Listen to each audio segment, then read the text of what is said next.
मेरे साथ जो दुर्व्यवहार कर रहा है मेरे साथ केंद्र कर रहा है। श्री नीतीश कुमार जी आनंद फाने में अपने स्तर से उन्होंने आरक्षण का बिगुल फूंक दिया, लेकिन केंद्र सरकार के आंख में जो है पानी नहीं है, उसके कान बहरा हो चुका है, वो सुन नहीं पाता। बिहार के साथ सौतेलापन क्यों किया जा रहा है? इस सबर समाज के लोग हैं आज मुरट्ठा मार के मोदी का जय जयकार जो कर रहे हैं, अब जो है लोग जाग चुका है। अब कब तक ठगिएगा?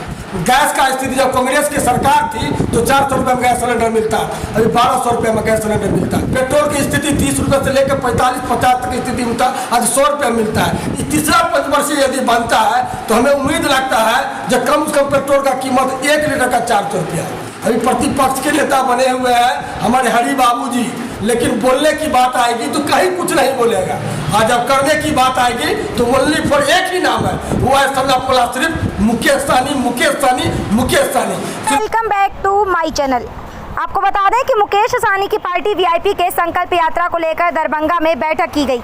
बैठक में जिला अध्यक्ष विनोद बम्पर के अलावा जिला महासचिव शिवदत्त ठाकुर, जिला उपाध्यक्ष ललित सहनी, अलीनगर विधानसभा अध्यक्ष विजय मुखिया, बहादुरपुर विधानसभा अध्यक्ष पिंटू सहनी, सिंहवाड़ा अध्यक्ष बालक सहनी, पंकज मुखिया, छेदी मुखिया, प्रकाश कुमार सहनी, संगीत कुमार, अशोक मुखिया, शिवजी मुखिया के अलावा और भी पार्टी कार्यकर्ताओं ने बैठक की शोभा बढ़ाई।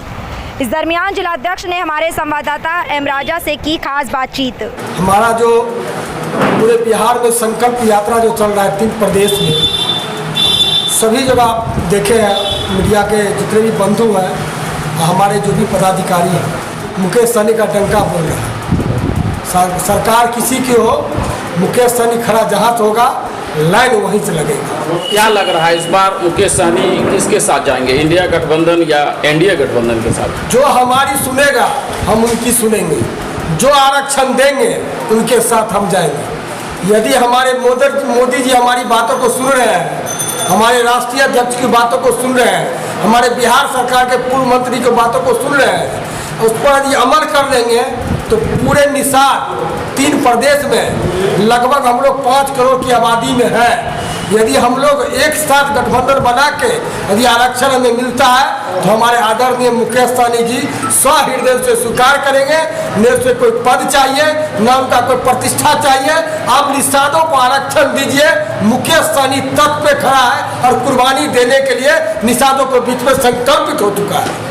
तो हम चाहेंगे आदरणीय प्रधानमंत्री जी से, जो हमारे मुकेश सहनी जी जो इस तरह दिन रात एक करके आज 3 महीना का जो कार्यक्रम है, इस कार्यक्रम में अपना धन बल लगाए हुए पूरे बिहार का निषाद कोई भी जात के लोग ये बता दे कि आज तक मुकेश सहनी किसी से 1 रुपये चंदा लिया है, तो आप मीडिया भाई हैं, आपको सब चीज़ का पता होगा। हमारे आदरणीय मुकेश सहनी जी अपने निषादों को जगाने के लिए अपने स्तर से या कहीं से ला कर भी निषादों को जगाने के लिए ये संकल्प यात्रा का मुहिम छेड़े है। और आप लोग का आदेशानुसार हमारा आदरणीय प्रधानमंत्री यदि हमारी बातों को सुन रहे हैं तो हमें जल्द से जल्द हर जाति को आरक्षण मिला हुआ है। अभी हाल फिलहाल में चौपाल को भी आरक्षण दिया गया है, पासवान को भी आरक्षण दिया गया, मुसर समाज को भी आरक्षण दिया गया है, राम समाज को भी आरक्षण दिया। मल्ला उस सबसे गिरा हुआ जगह पे है। आप मल्ला का हकीकत को जानिए, मैन मार्केट छोड़ के और गांव में जाइए तो पता चलेगा मल्ला का जो स्थिति है से बद से बदतर है। इसलिए हम हाथ जोड़ कर विनती करते प्रधानमंत्री जी हमारी बातों को सुने और हमारे आदरणीय मुकेश सहनी का जो संकल्प यात्रा है उसको देखते हुए हम निषादों को आरक्षण देने का काम करें। मल्ला समाज की जो ये दयनीय स्थिति है, बद से बदतर है, इसके लिए जिम्मेदार आप किसको मानते हैं? शिक्षा के अभाव है। आप जानते हैं पहले राजा का घर में ही राजा होता था, अब हम लोग का भगवान एक आ चुका है। निषादों का जिसको भगवान कहते हैं सल्लल्लाहु अलैहि मुकेश सहनी जाग चुका है। और देखते हुएगा मेरा जितना भी संकल्प यात्रा, मेरा संकल्प पत्र है, इसको भी आप देख लीजिए, उसमें लिखा हुआ है 1 रोटी कम खाइए लेकिन अपने बच्चे को पढ़ाइए। ये हमारे आदरणीय मुकेश सहनी जी का ये संकल्प पत्र है।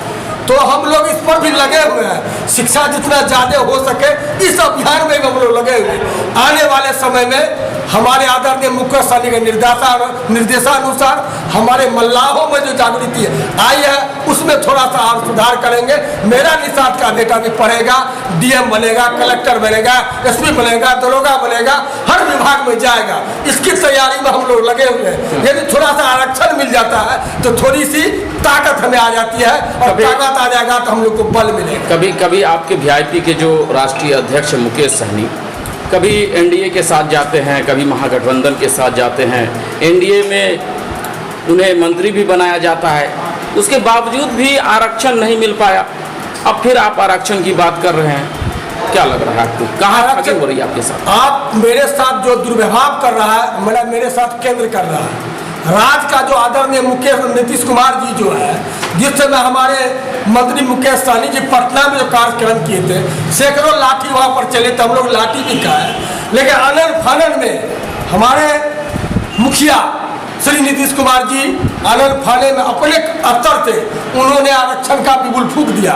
वो मुकेश सहनी के मेहनत के अनुसार और वो आरक्षण फूंक दिया। इसके बाद ये आरक्षण का जो लहर है केंद्र सरकार तक भी गया, लेकिन केंद्र सरकार के आंख में जो है पानी नहीं है, उसके कान बहरा हो चुका है, वो सुन नहीं पाता मला का दर्द क्या होता है और मला कैसे जी रहा है। मोदी चाह लेगा तो ये चुटकियों का काम है। मान लीजिए बंगाल में आरक्षण मिलता है, उड़ीसा में आरक्षण मिलता है, यूपी में आरक्षण मिलता है, दिल्ली में आरक्षण मिलता है, फिर बिहार क्यों?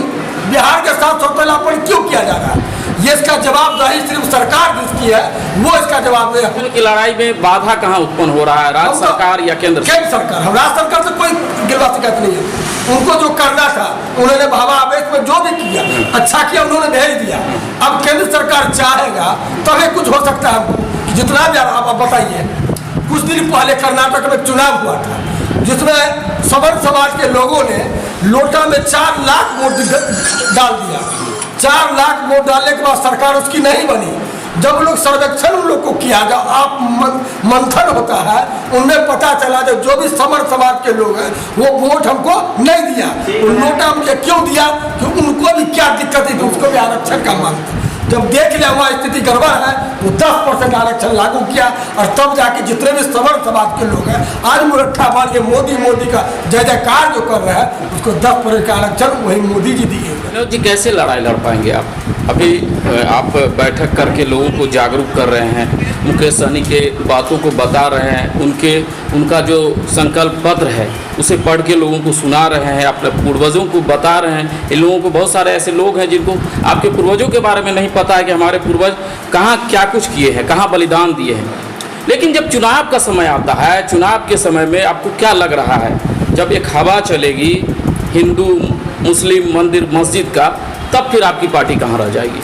हिंदू मुस्लिम वाला जहाँ तक जो बात है समस्या, अब जो है लोग जाग चुका है। अब कब तक ठगिएगा? अब पाकिस्तान को नाम लेके वोट ले लिए 2014 में, पूरा एकदम जय जयकार आपका हो गया। इसके बाद अभी आप यहाँ जो स्थिति बनी हुई पूरे दुनिया में, पूरे देश की बात करते हैं। गैस का स्थिति जब कांग्रेस की सरकार थी तो 400 रुपये में गैस सिलेंडर मिलता, अभी 1200 रुपये में गैस सिलेंडर मिलता था।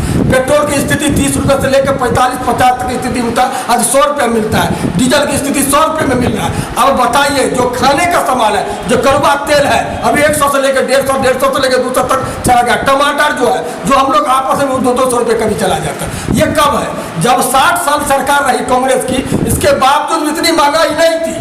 लेकिन ये सरकार 2 पंचवर्षीय न है और उसमें इनका ये स्थिति बना हुआ है। इस तीसरा पंचवर्षीय यदि बनता है तो हमें उम्मीद लगता है जब कम से कम पेट्रोल का कीमत 1 लीटर का 400 रुपया है, तो हम लोग कहाँ जाए? हम किससे फरियाद के? एक कहावत है, बड़े बड़े को टोपी नहीं कुत्ता मांगे पैजामा। हम देख रहे हैं हमें तोड़ने के लिए जिनको कुछ ज्ञान ही नहीं है, जो संत महासंत है, जिसको कोई ज्ञान नहीं है, उससे अभी कहिएगा आरक्षण के बारे में बात करने के लिए तो नहीं बनेगा।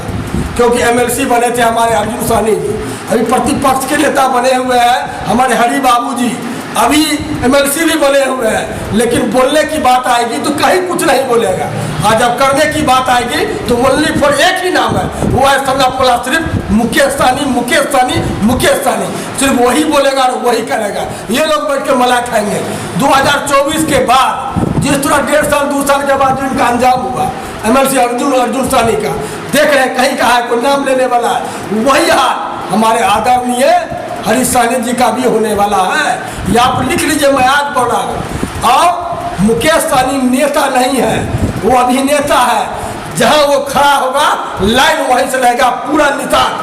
जो भी लोग बच्चा बच्चा से पूछिए किसको लोग जानता है, तो एक सुर आवाज आएगी, हम सलाम पलाम मुकेश सहनी को जानते हैं, हम किसी की नहीं सुनेंगे। जो मुकेश सहनी बोलेगा उसी को सुनेंगे। ठीक है, हमें नहीं मिला, अरे 5 साल नहीं मिलेगा, 10 साल में मिलेगा, 20 साल में मिलेगा। अभी हम लोग क्या हुआ, हम लोग का 40-45 साल एज है, अभी हम लोग 60 साल तक लड़ सकते हैं। अभी बहुत लंबी लड़ाई है, अभियान छेड़ चुके हैं, आगाज छेड़ चुके हैं, अंजाम होना बाकी। अभी लड़ाई लड़ेंगे, कोई न कोई तो मेरा सुनेगा। आज नहीं सुनेगा तो कल सुनेगा। हमारी शक्ति होगा ना, तो शक्तियाँ पहचानने के लिए पत्थर का जिगर पैदा करो यारो। मुकेश सहनी के लिए कट जाए वो सर पैदा करो यारो। एक एक बच्चा वीआईपी का लिए मुकेश सहनी के लिए सर कटाने के लिए तैयार है। आरक्षण लड़ाई है और आप लोग हमें मदद इस तरह कर रहे हैं, इसी तरह मदद कीजिए।